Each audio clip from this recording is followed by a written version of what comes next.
আব্বাসের হাদিস, হাদিস নাম্বার 2204 নম্বর হাদিস, হাদিস নাম্বার 204। ওয়াদিবান নবী সাল্লাল্লাহু আলাইহি ওয়াসাল্লাম আল মদিনাতা, যখন রাসূল সাল্লাল্লাহু আলাইহি ওয়াসাল্লাম মদিনায় গেলেন, মদিনায় যাওয়ার পরে ফারাআল ইয়াহুদা, ইয়াহুদীদেরকে দেখছেন তারা কি করছে, তাসুমু ইয়াউম আশুরা, তারা কি করে আশুরা দিনের রোজা রাখছে। এইরকম দৃশ্য রাসূল সাল্লাল্লাহু আলাইহি ওয়াসাল্লাম দেখছেন যখন মদিনা গেলেন। তারপরে ঘটনা শুনুন, যে রাসূল সাল্লাল্লাহু আলাইহি ওয়াসাল্লাম যখন মদিনা গেলেন তারপর দেখছেন যে তারা ইহুদিরা কি করছে, আশুরা দিনের অর্থাৎ 10 মুহররমের রোজা রাখছে। ফাকালা, রাসূল সাল্লাল্লাহু আলাইহি ওয়াসাল্লাম জিজ্ঞাসা করলেন, ইহুদিদেরকে জিজ্ঞাসা করলেন, মাহাদা, এটি কি, তোমরা কি করছো এটা? ক্বালু, তারা বলল, হাদা ইয়াউমুন সালিহুন, অর্থাৎ এটি এমন এক দিন, এটি এমন এক উত্তম দিন। তারা বলছে, হাদা ইয়াউমুন নাজ্জাল্লাহু বানি ইসরাঈলা মিন আদুবিহিম, অর্থাৎ এই দিনে, এই আশুরা 10 মুহররমের রোজাতে এই দিনে কি করেছিল, বানি ইসরাঈল অর্থাৎ মুসা আলাইহিস সালামের কওমদেরকে ফেরাউনের হাত থেকে, দুশমনের হাত থেকে নাজাত দিয়েছিলেন, বাঁচাচ্ছিলেন। কে বলছেন? ইহুদিরা বলছেন। কাকে?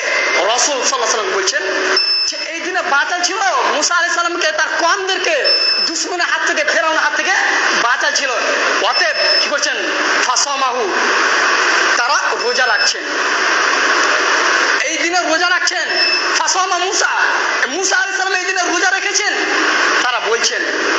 ফাকালা, রাসূল সাল্লাল্লাহু আলাইহি ওয়াসাল্লাম বললেন, আনা আহাক্কু বিমুসা মিনকুম, ইহুদিদেরকে বলছেন যে মুসা আলাইহিস সালাম তোমাদের থেকে আমাদের হক বেশি, অর্থাৎ মুসা আলাইহিস সালাম তোমাদের চাইতে আমাদের সম্পর্ক বেশি। রাসূল সাল্লাল্লাহু আলাইহি ওয়াসাল্লাম বলছেন যে আমাদের সম্পর্ক বেশি, তোমাদের চাইতে আমাদের বেশি দরদ। তাহলে কি হলো, ফাসামাহু, রাসূল সাল্লাল্লাহু আলাইহি ওয়াসাল্লাম নিজে রোজা রাখলেন, আশুরার মুহররমের রোজা নিজে রাখলেন। ফাসামাহু, নিজে রোজা রাখলেন। ওয়া আমারা বিসিয়ামিহি, এবং লোকদেরকে নির্দেশ দিলেন, আদেশ করলেন যে তোমরাও কি করো, এই আশুরা মুহররমের রোজা রাখো। তাহলে এর কি গুরুত্ব নেই? শুধু এমনি এমনি চলে যাবে?